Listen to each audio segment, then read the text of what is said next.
SIR क्या इसलिए हो रहा है कि मुसलमानों का वो नाम काट दिया जाए? वोटर लिस्ट का शुद्धिकरण। इसलिए आपसे पूछ रहा हूँ कि एक तो आप मुसलमान और दूसरा आप सत्ता से। सलमान कह रहे हैं साहब दादा के कागज तो बकरी खा गई, बकरी को हम खा गए, ऐसा करके चला ना। भाजपा मुसलमान विरोधी है। ये जो मैसेज फैलाते हैं ये स्पैम है। एक मुस्लिम युवक किसी हिंदू अगर युवती से इस समय प्यार कर रहा है, अगर वो मामला आ गया तो अपने आप वो जिहाद हो जाता है।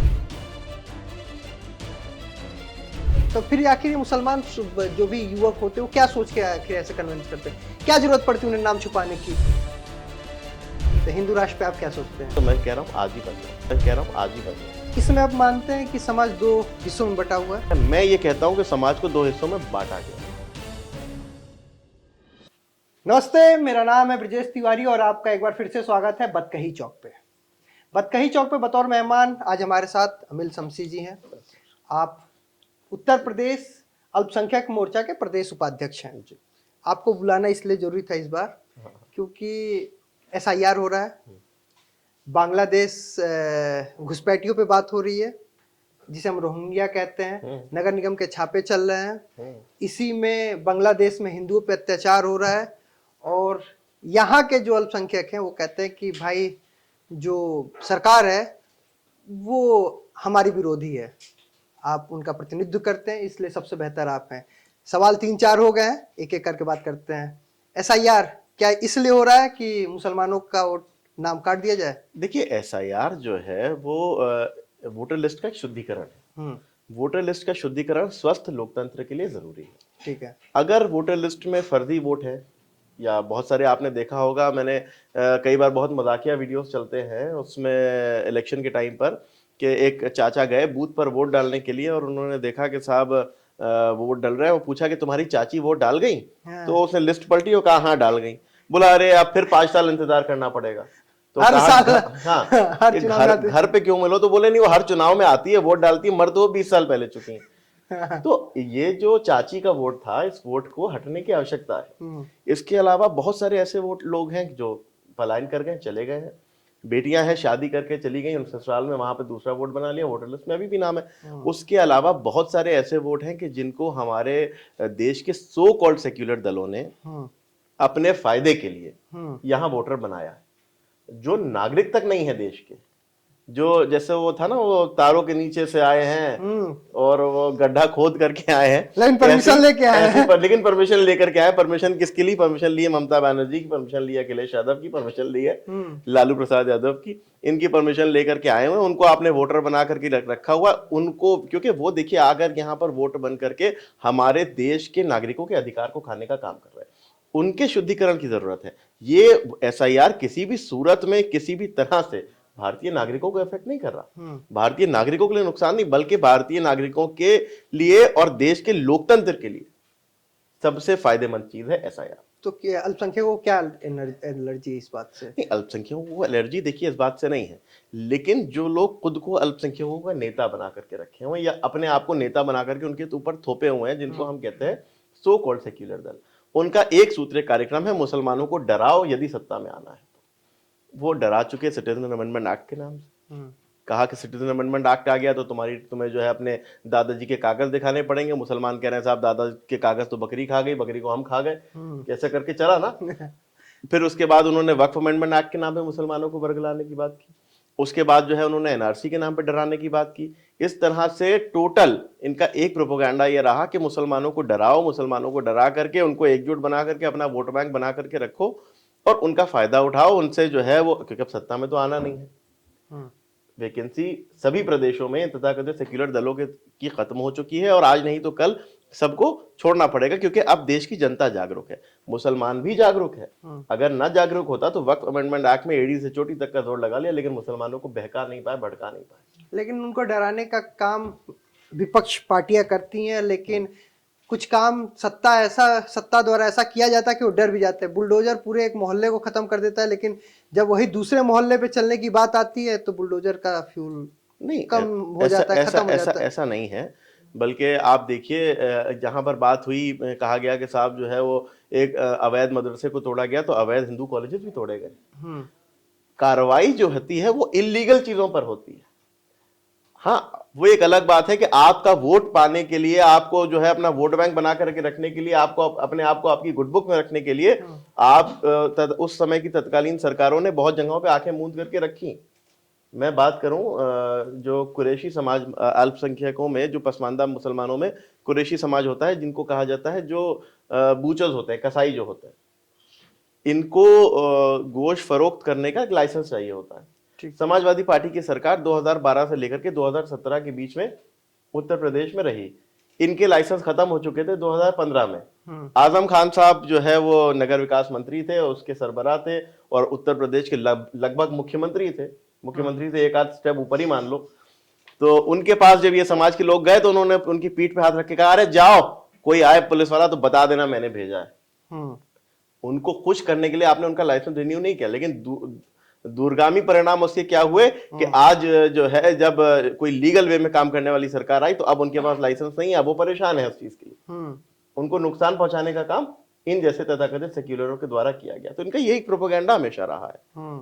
इन लोगों को सिर्फ और सिर्फ मुसलमानों को बहकाना है, उनका फायदा नहीं करना है, उनको थोड़ा सा नजदीक का फायदा दिखा करके उनका दूर का नुकसान कराना। चलिए एक हाल ही के वाकया का जिक्र करते हैं। अभी कुछ दिन पहले क्रिसमस मनाया जा रहा था, तो हिंदू संगठन वहां पहुंचे, कुछ लोग हनुमान चालीसा कर रहे थे, कुछ लोग बाहर कीर्तन कर रहे थे। अब इसी के दूसरे सिनेरियो पे आते हैं। अगर कभी भी शोभा यात्रा निकलती है तो ऐसे ही मुसलमान करते हैं, जब मुसलमान करते हैं तो वहां बुलडोजर पहुंच जाता है। अब क्रिसमस पे हिंदुओं ने किया, उसका जिक्र भी कहीं नहीं हो रहा है, और शासन का कोई अभी तक FIR एक नहीं नोट हुआ। देखिए, मैं इस पे एक बात बताना क्योंकि चाहता हूं। मैं आप दोनों चीज इसलिए आपसे पूछ रहा हूँ कि एक तो आप मुसलमान और दूसरा आप सत्ता से। देखिए ना, इसका जवाब ना तो मुसलमान की हैसियत से दिया जा सकता है, ना सत्ताधारी पार्टी के प्रतिनिधि की हैसियत से दिया जा सकता है। ठीक है, तो इसका जवाब और सिर्फ आप इंसानियत के दृष्टिकोण से दिया जा सकता है। हमारा देश जो है वो सभी वर्गों को उनके धार्मिक कार्यक्रमों को पूरी आजादी से मनाने का अधिकार देता है। महाराज योगी आदित्यनाथ जी, जो हमारे उत्तर प्रदेश के यशस्वी मुख्यमंत्री हैं, उन्होंने भी अपने बयानों में हमेशा कहा है कि हम सभी को सुरक्षा देने के लिए कार्यरत है, सभी को सुरक्षा प्रदान करें। तो क्रिसमस पे क्यों नहीं हो जिसकी पाया? आपने बात किया, देखिए मैं आपको बताऊं, वो जो जिस भी संगठन ने इसके बारे में किया है, मैं नहीं जानता कि क्या था वो पूरा, लेकिन मैंने उसका वीडियो देखा। वो ना तो चर्च के प्रांगण में है, ना किसी धार्मिक जुलूस के बीच में है, ना वो कहीं पर जो है वो किसी कार्यक्रम को रोक करके किया गया। अगर वहां पर उस जगह पर उस दिन पर एक ही दिन में अगर वो अपना वो कर रहे हैं तो वो उनकी अपनी इच्छा है, अपनी उनकी विचारधारा है। लेकिन अगर वो उनके कार्यक्रम को बाधित करें, अगर वो उनके कार्यक्रम को रोके या उनके कार्यक्रम के बीच में जाकर के इस कार्यक्रम को करें, तो देखिए इस पर सवाल उठाया जा सकता है। लेकिन अब ये तो हम नहीं कह सकते ना कि साहब वो 25 दिसंबर को क्रिसमस मनाया जा रहा है तो साहब ये हनुमान मंदिर में आरती क्यों हो रही है, ये तो हम नहीं कर सकते ना। उसी तरह से आप कह दिए कि भगवा यात्रा निकल रही है, शोभा यात्रा निकल रही है, तो मस्जिद में अजान क्यों हो रही है, ये तो नहीं कर सकते। हर आदमी को अपने धर्म की, अपने आस्था के प्रति जो है वो कायल होने की आजादी है, तो वो कर रहे हैं। लेकिन आप एक चीज में माहिर हो गए हैं, आप बीजेपी में होके कैसे अपने लोग को समझाना, इस चीज में आप माहिर हो गए हैं कि ठीक है, आप किसी तरह जस्टिफाई करना नहीं, हम जस्टिफाई नहीं करते, हम सच बात आपको बताते हैं, और जस्टिफाई अपने आप हो जाती है। गाजियाबाद में एक ऐसा माहौल था कि प्रेयर चल रहा था, उस प्रेयर को बीच में रुकवा दिया गया था। गाजियाबाद का ये वीडियो है, सोशल मीडिया पे आया था। तो ठीक है, क्योंकि आपने जस्टिफाई कर लिया, हमने तो इस देश में वो देखा है कि मस्जिद में अजान हो रही है और देश के प्रधानमंत्री ने अपने भाषण को रोक दिया। हमने तो इस देश में वो देखा, और ये भारतीय जनता पार्टी उसी नरेंद्र मोदी जी के नेतृत्व में चल रही है। अच्छा, एक बात और है, मोदी जी का अगर देखा जाए, जितने भी योजनाएं होती हैं, चाहे आवास योजना हो, राशन योजना हो, या फिर उज्ज्वला योजना हो, अगर एक रेशियो देखा जाए तो सबसे ज्यादा इसका बेनिफिट अल्पसंख्यकों को मिला है। बिल्कुल, सौगातें मोदी के तहत उन्होंने सौगात दिया, और इससे पहले प्रधानमंत्री के तौर पे ऐसा सौगात अल्पसंख्यकों तक नहीं पहुंचा था। लेकिन फिर भी वो मैसेज जाता है कि भाजपा मुसलमान विरोधी है। वो कैसे सर्कुलेट होता है और कैसे आ जाता है? सवाल ये पैदा होता है, ये मैसेज डिलीवर कौन कर रहा है? आता है ये मैसेज, ये तो आप मानते हैं? मैसेज आना दो तरह की होती है, एक हमारे इनबॉक्स में मैसेज आना और एक हमारे इनबॉक्स में स्पैम आना। स्पैम की और मैसेज के बीच के अंतर को हमें समझना होगा। ये जो मैसेज फैलाते हैं ये स्पैम है। ये मैसेज कौन फैला रहा है? ये वो दल फैला रहा है कि जो ये नहीं चाहते कि मुसलमान मेन स्ट्रीम से जुड़े। भारतीय जनता पार्टी सभी वर्गों को मेन स्ट्रीम में ला करके भारत को विश्व गुरु बनाने के संकल्प को लेकर के चल रही है। हमारे प्रधानमंत्री जी का संकल्प है देश को विश्व गुरु बनाना। ये तभी संभव होगा जब हमारे देश के अंदर रहने वाले सभी वर्ग मेन स्ट्रीम से जुड़ेंगे। मेन स्ट्रीम से मुसलमानों को कौन नहीं जुड़ने देना चाहते हैं, बल्कि यूं कहा जाए कि कौन नहीं जुड़ने देना चाहते, तो ये वो लोग हैं नहीं जुड़ने नहीं देना चाहते कि जिनको उन्हीं मुस्लिम वोट बैंक के बदौलत अपनी राजनीति चमकानी है। उनको फॉर्मूले बनाने हैं, M+Y बना लो तो हम सरकार बना लेंगे, फलाना प्लस फलाना बना लो तो हम सरकार बना लेंगे, इस जाति के साथ मुसलमान को जोड़ लो तो हम सरकार बना लेंगे, उस वर्ग के साथ मुसलमान को जोड़ लो तो हम सरकार बना लेंगे। मुसलमान को इन्हीं ने सब्जी का आलू बना करके रखा। कोई भी सब्जी होगी आलू उसमें गल जाता है, तो मुसलमान को इन्हीं ने इस तरह का बना करके रखा। ये नहीं चाहते मेन स्ट्रीम से जुड़े, और मुसलमानों को के वोट को पा करके सत्ता में आ करके मुसलमानों का कितना भला किया है, इसका जवाब उन लोगों से बेहतर कोई नहीं दे सकता, मुसलमानों से बेहतर कोई नहीं दे सकता। एक भी कल्याणकारी काम समाजवादी पार्टी के द्वारा अगर मुसलमानों के लिए किया गया है, जो खुद की मुसलमानों की इतनी बड़ी रहबर बनती है, मुसलमानों की इतनी बड़ी सरबराह बनती है, खुद को मुसलमानों का जो है बिल्कुल ठेकेदार मानती है, उसने मुस्लिम समाज के उद्धार के लिए एक भी जन कल्याणकारी काम किया हो तो मुझे बताइए। भारतीय जनता पार्टी के 10 काम गिनाए जा सकते हैं कि जिससे मुसलमान लाभान्वित हो रहे हैं, लेकिन समाजवादी पार्टी का आप एक भी काम नहीं गिना सकते। किस्सा मैं बता दूं आपको, क्योंकि पॉडकास्ट है। बिहार में भारतीय जनता पार्टी की सरकार गिरी थी और लालू प्रसाद यादव जी की सरकार बनी थी। ठीक है। ये किस्सा मुझे खुद वहां बिहार से आए हुए मुस्लिम धर्मगुरुओं ने बताया।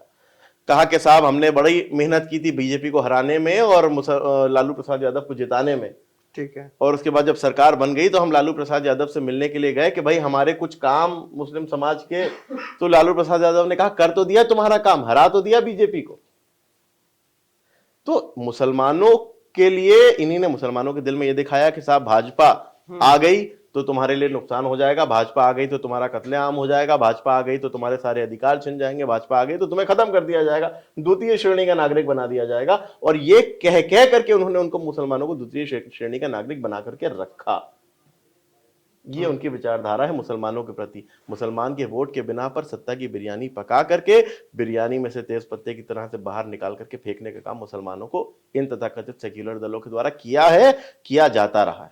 अच्छा चलिए, आपने बहुत अच्छा एक बताया कि आलू किसी के साथ मिलता है वो अपना काम कर ले जाता है। हर सब्जी में गोभी के साथ मिल जाए, भिंडी के साथ मिल जाए, बूढ़े के साथ मिल जाए, लेकिन बीजेपी वो आलू को अपने साथ मिलाता भी नहीं है, वो मिलाना चाहते भी नहीं है। ऐसा लगता है नहीं, कि 403 टिकट देंगे तो एक भी मुसलमान नहीं। अगर मंत्रिमंडल में शपथ ग्रहण समारोह भी होगा तो एक मुसलमान लेगा, और वो भी राज्य मंत्री के तौर पे लेगा, अल्पसंख्यक कैबिनेट मंत्री के तौर पे भी नहीं। नहीं, ऐसा नहीं है। हाँ बताइए तो फिर क्या है? मुख्तार अब्बास नकवी के जो है वो, मैं यूपी की बात कर रहा हूँ। मैं आपको बता दूं, मैं भाजपा की बात कर रहा हूँ। आप यूपी की बात कर रहे हो, मैं भाजपा की बात कर रहा हूँ। मुख्तार अब्बास नकवी साहब केंद्रीय कैबिनेट मंत्री थे हमारे। और अभी कौन है? अभी किरण रिजिजू जी हैं, लेकिन हमारे के उत्तर प्रदेश में दानिश अंसारी जी हैं मंत्री। मैं अब आपको आकर अल्पसंख्यकों की बात कर रहा हूं। देखिए, फिर मैं आपको बताऊं, अल्पसंख्यकों में अभी भारतीय जनता पार्टी के द्वारा कोई भी जीता हुआ मुस्लिम कैंडिडेट नहीं है, लेकिन फिर भी हमारे 2 MLC उत्तर प्रदेश में मौजूद हैं। इससे पहले भी हमारे जो है वो पूर्व मंत्री मोहसिन रजा साहब MLC भी रहे हैं और सरकार में मंत्री रहे हैं। बुक्कल नवाब साहब जो है वो MLC रहे हैं भाजपा से। तो ये सारी चीजें हैं, बहुत सारी। अभी भी गुलाम अली खटाना साहब राज्यसभा सदस्य हैं। तो इन सारी बातों को हम लोग देखें। लेकिन अभी आपने कहा, आप भी आज जो है गेटअप आपका एकदम नेताओं वाला है, तो मैं आपको एक राजनीतिक नेता की तरह से आपसे बात करूं तो पूछूं, आप बताओ, यदि आपका कोई दल है तो आप 403 सीटों पर टिकट दे रहे हो, आप चाहोगे 403 में से 402 सीटें जीतो, आप एक चीज हार जाओ?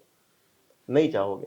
आपको मुसलमानों को टिकट देने में ये हो कि हम साहब इस मुसलमान को टिकट दे रहे हैं, हार जाएंगे सीट हम। ये हमें मुसलमानों को जो है वो बेवकूफ नहीं बनाना है, हमें मुसलमानों को मेन स्ट्रीम में लाना है। आज भी अगर मुसलमान भारतीय जनता पार्टी के प्रति जो भारतीय जनता पार्टी के कार्यकर्ता हैं, भारतीय जनता पार्टी के मुस्लिम नेता हैं, उनके प्रति मुसलमान अपना विश्वास दिखाना शुरू करेगा, मैं दावे से इस बात को कह सकता हूं कि भारतीय जनता पार्टी की फेहरिस्त में भी आपको मुसलमान नाम देखने के लिए मिलेंगे। लेकिन अभी की स्थिति क्या होती है कि भारतीय जनता पार्टी को ये लोग स्ट्रैटेजी बनाते हैं, मुसलमानों के दिल में एक भ्रम ये बनाते हैं कि साहब तुम्हें एंटी बीजेपी वोट करना है, तुम्हें नहीं देखना है कौन दल है सामने, तुम्हें नहीं देखना है कि जो है वो बसपा है, सपा है, कांग्रेस है, जो भी है, तुम्हें एंटी बीजेपी वोट करना है, ये धारणा बना करके तथाकथित सेक्युलर दल मुसलमानों को गुमराह करते हैं। हमारा ये काम है कि हम उन गुमराह मुसलमानों को सही राह पर लेकर के आए, उनके दिल में पैदा किए हुए भ्रम को खत्म करें, और हमें विश्वास है हम करेंगे, क्योंकि हम बहुत जगहों पे कामयाब हुए हैं। निकाय चुनाव में और जो म्युनिसिपल कॉर्पोरेशन के जो इलेक्शन हुए थे उसमें भाजपा ने भारी संख्या में मुसलमानों को टिकट दिए और हमारे बहुत सारे कैंडिडेट जीत गए। मुरादाबाद और कई जगह से जी, ऐसे आंकड़े बिल्कुल। आए थे, लेकिन 80-20 की बात भी वो एकदम खुले मन से कहते हैं कि 20% नहीं चाहिए। नहीं 80-20 की बात देखिए, फिर अब हम आपसे बोल दें साहब ये कप आधा खाली रखा है, आप बोलोगे नहीं साहब आधा भरा रखा है, तो नेगेटिव और पॉजिटिव परसेप्शन होते हैं। अच्छा। इसमें हमारा मसला ये है कि हम आज ये दावे से कहते हैं 80% भारत की जनता नरेंद्र मोदी जी के साथ है, केवल 20% वो बची है जो इन तथाकथित सेक्युलरों के बहकावे में आती है। हमने न इसमें जाति की बात की, न धर्म की बात की, न पंथ की बात की, न मजहब की बात की है। हम उन लोगों की बात कर रहे हैं कि 20% को बहका ले जाते होंगे, लेकिन 80% देश की जनता जागरूक है, और वो दिन दूर नहीं है कि जब 100% जनता जागरूक होगी और भारत को विश्व गुरु बनाने के संकल्प से भारतीय जनता पार्टी के साथ आगे बढ़ेगी। एक ताजा मामला आया है केजीएमयू हॉस्पिटल का, आपके जहन में होगा, चर्चा में आया है, वहाँ जिहाद का मामला है, लव जिहाद का मामला है। इन सब मामले को आप कैसे देखते हैं कि इसका दो नजरिया है। एक मुस्लिम युवक किसी हिंदू अगर युवती से इस समय प्यार कर रहा है, अगर वो मामला आ गया तो अपने आप वो जिहाद हो जाता है, लव जिहाद हो जाता है। एक नजरिया ये भी है।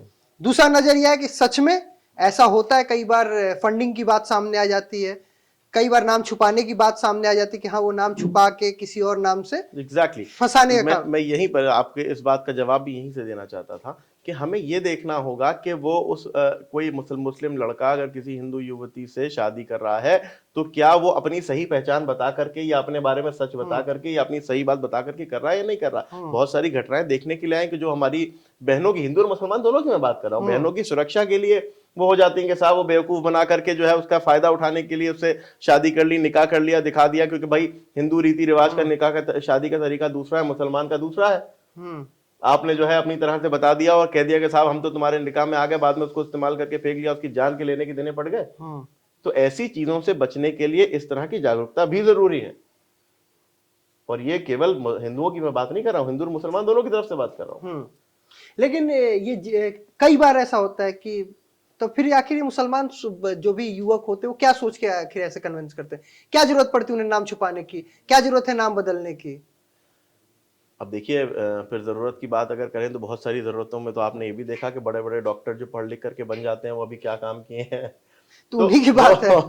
तो बहुत सारी चीजों में ये, क्योंकि देखिए इसमें खतरे की घंटी तो है, बहुत सारी चीजों में देखना है कि कहां पर हमारे देश विरोधी ताकतें, हमारी जो है वो देश की दुश्मन ताकतें जो है वो किस हद तक मुसलमानों को भड़काने का काम कर रही है, किस हद तक लोगों युवाओं को बहकाने का काम कर रही है। इन सब चीजों को देख करके, इन सब चीजों को माइंड में रख करके कोई विचार करना होता है। क्योंकि देखिए बहुत सारी बातें जो हमारे बड़े बुजुर्ग कह करके गए हैं उस पर ध्यान रखना और उस बात को दिमाग में बैठा करके चलना भी जरूरी है। बड़े बुजुर्ग कह गए, उस बात से अभी अचानक याद आया कि आपके भाजपा के बहुत बड़े बुजुर्ग नेता कहते हैं अखंड भारत बनाएंगे, हिंदू राष्ट्र बनाएंगे। तो हिंदू राष्ट्र पे आप क्या सोचते हैं? देखिए हिंदू राष्ट्र का आपके दिमाग में या किसी एक इंसान के दिमाग में क्या परसेप्शन है? योगी जी भी कहते हैं हिंदू राष्ट्र। सवाल ये पैदा होता है, हिंदू राष्ट्र जो है, हम कहीं विदेश जाते हैं, आप चलिएगा हमारे साथ, मैं भी उम्रा जाने की तैयारी कर रहा हूँ, हम लोग साथ में चलेंगे, आपको लेके चलेंगे, दिखा के लाते। ठीक है, मेरे पास पासपोर्ट बन गया है। हाँ तो बस ठीक है, बहुत अच्छी बात है। जब हम वहां चलेंगे तो वो हमें और आपको ये नहीं कहेंगे कि साहब आप जो है वो मुसलमान, ना आपको कहेंगे ना हमको, आपको तो नहीं कह सकते, हमको तो बिल्कुल ही नहीं कहेंगे कि आप मुसलमान हो। वो ये बोलेंगे अच्छा क्या आप हिंद से आए हैं, हिंदी है। एक बड़ा अच्छा किस्सा बता रहा हूँ, एक हमारे मौलाना साहब ने कहा था, अगर वो सुनेंगे तो उनको भी हंसी आएगी। ईरान में वो लोग गए, जाते थे तो अपनी मिठाइयाँ और टॉफियाँ वगैरह अपनी यहाँ से लेके जाते थे, क्योंकि इंडियन टेस्ट दूसरा है, वहाँ का टेस्ट दूसरा होता है। तो पढ़ाई करने जाते थे तो अपनी टॉफियाँ लेके जाते थे, तो कुछ ईरानी स्टूडेंट्स होते थे जो उनको चुरा के खा लेते थे। इन्हें बड़ा खराब लगता था, यार हम तो साल में एक बार जाते हैं, अपनी पसंद की टॉफी लेके जाते हैं और ये खा जाते हैं। तो उन्होंने क्या किया, उनको परेशान करने के लिए, उनको बदला सबक सिखाने के लिए, यहाँ एक कैंडी आती थी, हाजमोला कैंडी करके होता था, वो थोड़ी सी स्पाइसी होती थी। ईरानी क्या होता है, जरा सी भी मसाला नहीं खा पाते, मिर्चें उनको बहुत लगती हैं। तो उन्होंने वो अब इस बार वो हाजमोला कैंडी वाली टॉफी लेकर के चले गए। पता नहीं आपके पॉडकास्ट पे नाम लेना ठीक है या नहीं, खैर कोई बात नहीं। तो वो टॉफी लेकर के चले गए। जब वो टॉफी लेकर के वहां पर पहुंचे तो थोड़ा स्पाइसी थी, इंडिया तो मसालों का राजा है। वहां पर गए तो उन्होंने देखा साहब वो ले आया, तो उसने रात को जाकर के वो टॉफी चुराई और खाई, और खाते ही जैसे उसको मिर्ची लगी तो वो कहता वो भागा, अरे हिंदी ने मुझे मार डाला, हिंदी ने मुझे जहर दे दिया, हिंदी ने मुझे मार डाला। मुझे समझ में नहीं आया कि टॉफी स्पाइसी कैसे हो गई। तो हिंदी हिंदी ने मुझे मार डाला, मुसलमान ने या हिंदू या उसकी बात नहीं करी। आप वहां पर हैं, कुछ कॉलेज में हैं, मुसलमान ही होंगे क्योंकि वहां पर इस्लामिक शिक्षा प्राप्त करने गए, लेकिन आपको वो किया गया हिंदी से, आपकी पहचान है, ये हिंद आपकी पहचान है। अब बात आती है हिंदू राष्ट्र की। हिंदू राष्ट्र का परसेप्शन या राम राज्य का परसेप्शन की अगर हम बात कर रहे हैं तो उसमें क्या है, अगर कोई भेदभाव ना हो, अगर कोई जो है वो किसी के साथ बुरा ना करे, अगर अपराध मुक्त हो, अगर भ्रष्टाचार मुक्त हो, अगर जो है वो तरक्की पसंद हो, अगर शिक्षित हो, इस कॉन्सेप्ट को हम लेकर के अगर हिंदू राष्ट्र बनाने की कोशिश करते हैं तो मैं कह रहा हूं आज ही बन जाए। आप समर्थन करते हैं? बिल्कुल, अगर ये परसेप्शन लेके तो मैं कहता हूं आज बन जाए। ठीक है, बांग्लादेश में हो रहे हिंदू के अत्याचार पे आप क्या कुछ कहेंगे? देखिए, अत्याचार चाहे हिंदू पे हो चाहे मुसलमान पे हो, वो अत्याचार केवल एक मजहब पर या एक व्यक्ति पर नहीं, वो पूरी इंसानियत पर है। मैं मजहब इस्लाम से हूं, इस्लाम का मानना यह है किसी एक बेगुनाह को मारा तो पूरे इंसानियत को कत्ल किया, और किसी भी एक बेगुनाह इंसान की मौत पर अगर हम खामोशी इख्तियार कर रहे हैं तो याद रखें कि उसके कत्ल में हम भी शामिल हैं, हम भी शरीक हैं, हम भी गुनहगार हैं। अगर हम उसकी मौत पर, वो हिंदू है या नहीं है, वो मुसलमान है या नहीं है, नहीं पता, वो इंसान है, उस बेगुनाह इंसान को अगर आपने मार दिया और उसकी मौत पर हम खामोश हैं तो हम बराबर के गुनहगार हैं। तो इस बात को देखना होगा, समझना होगा, जानना होगा, चाहे वो हिंदू हो चाहे मुसलमान हो, भारत में हो या पाकिस्तान में हो या बांग्लादेश में हो, कहीं भी अगर कोई बेगुनाह मारा जाएगा। आपने देखा होगा गाजा के लेकर के किस तरह से लोगों ने बात की। ओवैसी साहब तो जय फिलिस्तीन का नारा तक सदन में लगा चुके हैं। लेकिन बांग्लादेश में हुए हिंदू पर अत्याचार के वो लेकर के अगर वो इस तरह के तथाकथित सेक्युलर नेता मुंह में दही जमाए हैं तो मुझे लगता है कि ये सवालिया निशान लगा रहा है उनकी इंसानियत पसंद होने पे। अगर वो इंसानियत पसंद है तो सबके लिए आवाज उठाएं। अगर एक इंसान मरा है वो बेकसूर है, हिंदू है मुसलमान है नहीं फर्क पड़ता, वो एक इंसान बेकसूर मरा है तो हर एक इंसान का फर्ज है कि उसके लिए आवाज उठाए। आखिर इसमें आप मानते हैं कि समाज दो हिस्सों में बटा हुआ है? ऐसा पहले बताइए, मानते हैं या नहीं? देखिए, आप ये बोलोगे कि समाज दो हिस्सों में बटा हुआ है, मैं ये कहता हूं कि समाज को दो हिस्सों में बांटा गया है। बांटा गया है। अभी एक परसेप्शन बना हुआ है, जैसे कुछ वीडियोज आते हैं, गाजियाबाद से आया, मेरठ से आया, हापुड़ से आया, वीडियो का जिक्र मैं नहीं करूंगा, आप समझ गए होंगे। जिहाद, उसमें भी जिहाद का नाम जोड़ दिया जाता है। ये वीडियो भी उसमें आग में घी डालने का काम करता है? देखिए, मैं आपको बताऊं, अब क्योंकि बहुत अच्छा सवाल पूछे तो ठीक से बैठ के बता। जो हमारे मुस्लिम धर्मगुरु हैं, जिनको आप ये कह सकते हैं जो तथाकथित मुस्लिम धर्मगुरु हैं, वो आज तक मुसलमानों को सही कुरान नहीं समझा पाए, सही शरा नहीं समझा पाए, उसी क्रम में जिहाद का सही मायना भी नहीं समझा पाए। जिहाद क्या है? जिहाद है अंधेरे से जिहाद। अगर कहीं अंधेरा है हमने उजाला कर दिया, वो जिहाद। अगर कोई गरीब भूखा है उसको हमने खाना खिला दिया तो वो जिहाद है। अगर कोई अशिक्षित है उसको जो है हमने उसको शिक्षित बना दिया, उसकी जो है वो जहालत को दूर किया, तो वो जिहाद है। जिहाद का सही मायना इन्होंने आज तक नहीं बताया। जिहाद का वो मायना बताया लोगों को, दुनिया को, मुसलमानों को, कि जिससे जो है इनकी फायदे हो। कभी कह दिया कि साहब जो है वो कुरान में जो है अल्लाह जिहाद का हुक्म देता है। कुरान को अगर पूरा अमल किया होता तो आज सबसे अच्छी छवि इनकी होती। अगर कुरान पर सही मायनों में इन तथाकथित मुस्लिम धर्मगुरुओं ने अमल किया होता तो आज जो है इनकी ये दुर्गत ना होती कि जो दुनिया में है। मैं भारत की बात नहीं कर रहा हूं, मैं दुनिया की बात कर रहा हूं। ना तो सही कुरान मुसलमानों को बताया, ना सही शरा मुसलमानों को बताई। वो बताया कि जिससे इनको वक्ती फायदा हो, मुसलमान को भले चाहे जितना नुकसान हो। जिहाद के नाम पर मुसलमानों को यह बता दिया गया साहब जिहाद का नाम है जंग। नहीं, जिहाद का नाम है अगर हमने किसी एक अशिक्षित को शिक्षा दी, अगर हमने किसी एक भूखे को खाना खिलाया, हमने किसी एक बेघर के सर पर छत का इंतजाम कर दिया, तो यह जिहाद का अर्थ है इस्लाम के अकॉर्डिंग। वो मौलाना क्या कहते हैं, ना तो मैं उनको जिहाद मानता हूं, ना उनकी बातों पर ध्यान देता हूं। अब दो चीज का जिक्र करता हूं।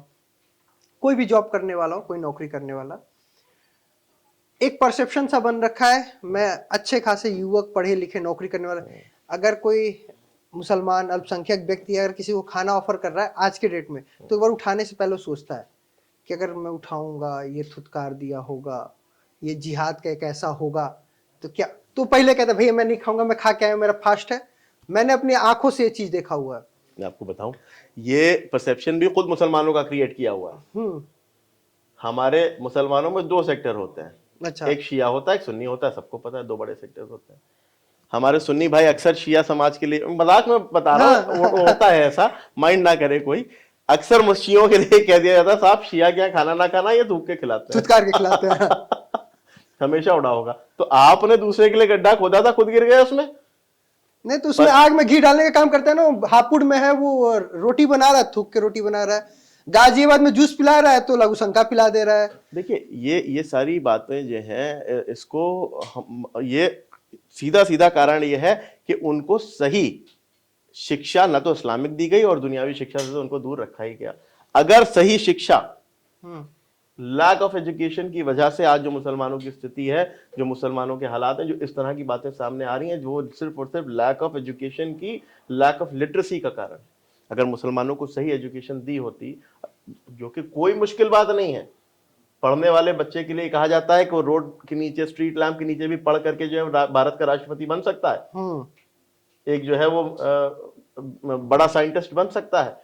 लेकिन उन लोगों को शिक्षा ना दे करके उनके दिमाग में सिर्फ और सिर्फ ये पढ़ा दिया गया कि साहब बस जो भी कुछ है वो यही तुम्हारा धर्म है, यही तुम्हारी शरह है, इसी कुएं के अंदर मेंढक बन करके तुमको रहना है, इसके आगे कुछ नहीं है। इस तरह के जब वो बना दिया तो फिर उनसे आप कुछ भी एक्सपेक्ट कर सकते हैं कि वो कहीं आपको थुतकार करके रोटी भी खिला देंगे, कहीं वो आपको लघु शंका भी पिला देंगे, कुछ भी कर सकते, क्योंकि आपने उनको सही बात बताई नहीं। तो अगर वो इस तरह की घटना कर रहे हैं तो जितने गुनहगार वो हैं उतने ही गुनहगार मुस्लिम के वो लीडरान भी हैं कि जो मुसलमानों के वोट बैंक बना करके तो रखा, लेकिन उनको शिक्षित नहीं बना पाए, नहीं चाहते।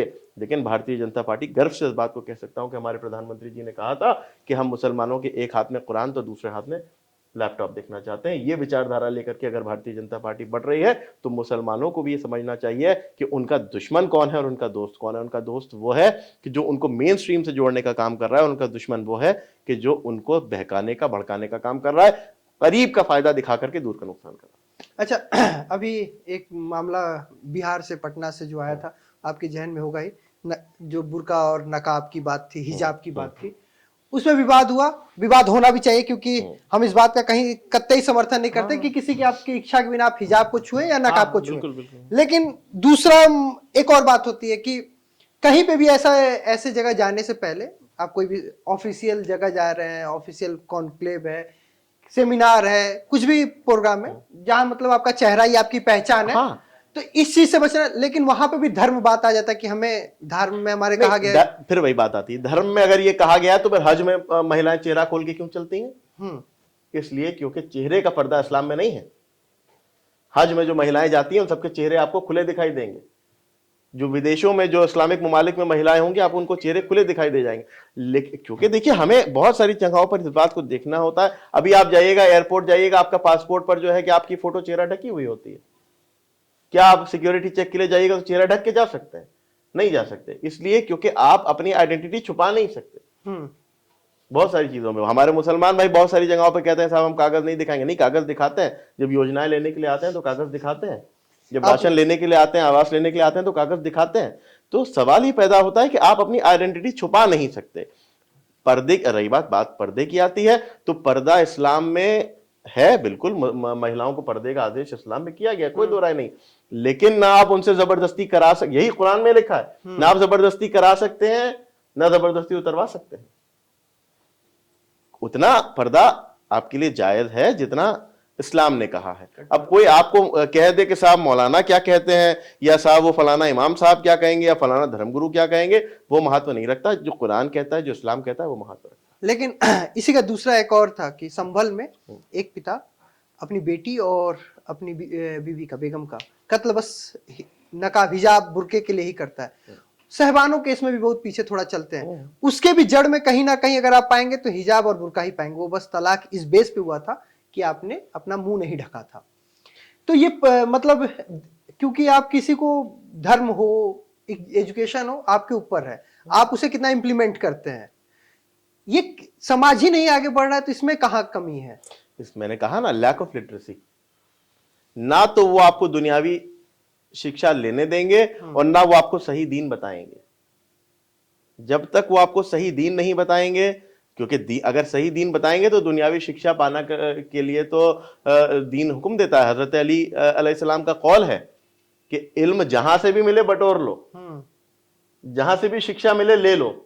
शिक्षा पाना एक आम इंसान का अधिकार है और उस अधिकार को मुसलमानों से छीन लिया गया, तभी इस तरह की बातें। क्योंकि जब आपको वो शिक्षित, आप जिस दिन शिक्षित हो जाएंगे, इनकी झूठी शरह नहीं लेंगे, गलत शरह जो बताते हैं वो नहीं लेंगे, जो शरह का जो है वो दुरुपयोग करते हैं वो नहीं कर पाएंगे, इसलिए वो आपको दुनियावी शिक्षा से जुड़ने नहीं देंगे।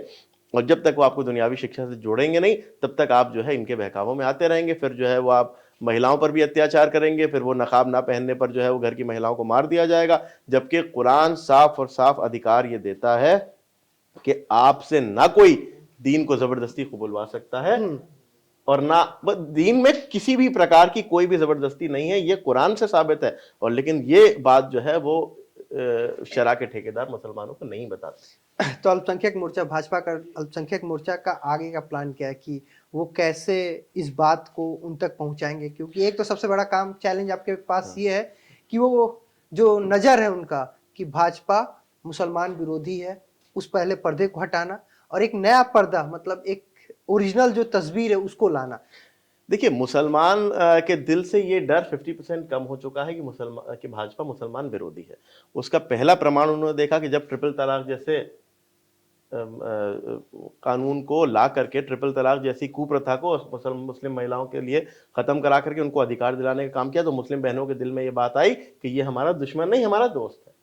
जब आवाज देने की बात करी तो 20% आबादी वाले मुसलमान 39% लाभान्वित हुए, तो उनको ये पता चला कि ये हमारे घर से छत छीनने वाले नहीं, हमें छत देने वाले। जब 80 करोड़ लोग को जो है वो मुफ्त राशन मिला और उसमें जो है वो मुसलमान लाभान्वित हुए, तो उन मुसलमानों को ये बात पता चली कि ये हमें भूखा रखने वाले नहीं, हमें खाना खिलाने वाले लोग हैं। तो ये 50% डर तो इनके दिल से निकल गया।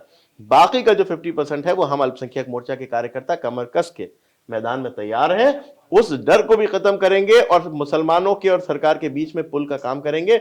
उनके दिल से, उनके दिमागों से उस डर को निकालने का काम करेंगे और उनको मुख्य धारा से जोड़ करके रहेंगे। इस संकल्प को लेकर के भाजपा अल्पसंख्यक मोर्चा मैदान में उतरा हुआ है और कामयाब होगा बहुत जल्द। 2027 में भी आपको इसके परिणाम देखने को मिलेंगे। क्योंकि आप संगठन से भी हैं और बहुत, मेरे जहन में कई दिन से ये सवाल था, क्या इस बार 2027 में उम्मीद लगाई जाए बीजेपी मुसलमानों को टिकट देगी? देखिए, मुसलमानों को बीजेपी जो है उस कैंडिडेट को टिकट देगी कि जो जीत सके, जो अपनी जो है अपने आप को साबित कर सके। तो लेकिन बीजेपी के लिए कहा जाता है कि बीजेपी अगर लंगड़े घोड़े पे भी दाव लगा दे, टिकट देते, तो भी वो जीत जाते हैं। कई जगह पैराशूट लैंडिंग उम्मीदवार देखिए, जिस घोड़े की 3 टांगे सलामत हो और 1 टांग खराब हो, उस पर तो आप थोड़ा भरोसा कर सकते हैं, लेकिन जिसकी पीछे की दोनों टांगे खराब हो तो पर आप मानते हैं मुसलमान उम्मीदवार पूरा लंगड़ा है? हमें ये देखना है कि हम खुद थोड़ा बहुत चलने की स्थिति रखते हो। हम संगठन से सपोर्ट मिलेगा, पूरा मिलेगा, लेकिन हमें खुद भी तो थोड़ा चल के दिखाना है ना। आजमगढ़ जैसे क्षेत्र में बसपा मुसलमान उम्मीदवार उतार देती है ताकि सपा का वोट कट जाए, और आप कह रहे हैं, और आप दिनेश निरहुआ को उतारते हैं। अरे आप भी उतार दीजिए, उसको 3 फ्रंट खोल दीजिए। तो भाई साहब, एक कितने टुकड़े हो जाएंगे, सबको थोड़ा थोड़ा मिलेगा, एक को तो ढंग से खा लेने दीजिए। आप पहले ही मानते बीजेपी मुसलमान नहीं, देखिए, मैं इस पे बहुत साफ साफ बात आपको बताना चाहता हूँ। बीजेपी मुसलमान को टिकट देने से गुरेज नहीं करती, बीजेपी मुसलमान को टिकट देने से मनाही नहीं करती। बीजेपी मुसलमान लेकिन ये कहती है कि भैया तुम मुसलमानों के लिए कर क्या सकते हो, मुसलमानों में तुम्हारी एक्सेप्टेबिलिटी कितनी है ये तो बताओ। अगर हमारी एक्सेप्टेबिलिटी मुसलमानों में नहीं है तो हम किस बिना पर और किस फेस पर चुनाव लड़ेंगे?